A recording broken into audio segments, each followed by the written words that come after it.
शिवपुर नाम का एक छोटा सा गांव था जहां सुबह सूरज की पहली किरण के साथ मेहनत शुरू हो जाती थी और रात उम्मीद के सहारे कटती थी।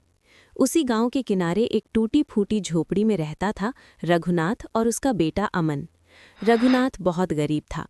उसकी पत्नी का देहांत अमन के बचपन में ही हो गया था, इसलिए वो पिता भी था और माँ भी। दिन भर खेतों में मजदूरी करना, ईंटें उठाना और कभी-कभी गांव वालों के घर छोटे-मोटे काम करना ही उसकी जिंदगी थी। लेकिन उसकी आंखों में एक ही सपना था, अपने बेटे अमन को पढ़ा लिखाकर बड़ा आदमी बनाना। अमन पढ़ाई में तेज था, स्कूल से आते ही किताबों में डूब जाता, लेकिन उसके पास न ठीक से कपड़े थे, न बैग और न जूते। कई बार वो चुपचाप अपने दोस्तों को देखता जिनके पास सब कुछ था, और रघुनाथ ये सब समझकर भी कुछ नहीं कह पाता था। रोज सुबह वो अमन को आधी रोटी देता और खुद सिर्फ चाय पीकर काम पर चला जाता, ताकि बेटे की पढ़ाई में कोई कमी न रहे।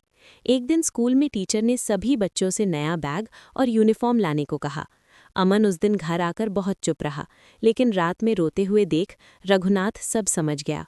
उसी रात उसने अपने पुराने बक्से से माँ की दी हुई चांदी की अंगूठी निकाली, जो उसकी जिंदगी की आखिरी निशानी थी, और मन ही मन माफ़ी मांगते हुए अगले दिन उसे बेच दिया। उसी पैसे से उसने अमन के लिए किताबें, बैग और फीस भर दी। अमन बहुत खुश था, लेकिन रघुनाथ की आंखें नम थीं, क्योंकि उसने अपनी सबसे कीमती याद खो दी थी। समय बीतता गया और लगातार मेहनत करते करते रघुनाथ बीमार पड़ने लगा। तेज खांसी, कमजोरी और कभी-कभी खून भी आने लगा, लेकिन उसने ये सब अमन से छुपाए रखा, क्योंकि उसे डर था कि अगर वो रुक गया तो बेटे की पढ़ाई भी रुक जाएगी। एक दिन काम करते करते वो बेहोश होकर गिर पड़ा और गांव वाले उसे अस्पताल ले गए।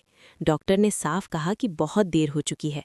अस्पताल के बिस्तर पर लेटे रघुनाथ ने आखिरी बार अमन का हाथ पकड़ा और कांपती आवाज में कहा कि वो उसे ज्यादा कुछ नहीं दे पाया, लेकिन उसकी पढ़ाई ही उसका आखिरी तोहफा है। ये कहते हुए उसने अमन की जेब में एक पुराना लिफाफा रखा और उसकी सांसें हमेशा के लिए थम गईं। लिफाफे में एक छोटी सी चिट्ठी थी, जिसमें लिखा था कि अगर जिंदगी कभी उसे तोड़ने लगे तो याद रखना कि उसका पिता उस पर हमेशा गर्व करता रहेगा और उसे कभी हार नहीं माननी है। पिता के जाने के बाद अमन पूरी तरह अकेला हो गया। लोगों ने उसे पढ़ाई छोड़कर काम करने की सलाह दी, लेकिन उसने पिता के सपने को नहीं छोड़ा। वो दिन में काम करता और रात में पढ़ता रहा, भूखा रहकर भी हिम्मत नहीं हारी। सालों की मेहनत के बाद अमन अफसर बन गया और पहली सैलरी उसने पिता की तस्वीर के सामने रखकर रोते हुए कहा कि वो जीत गया।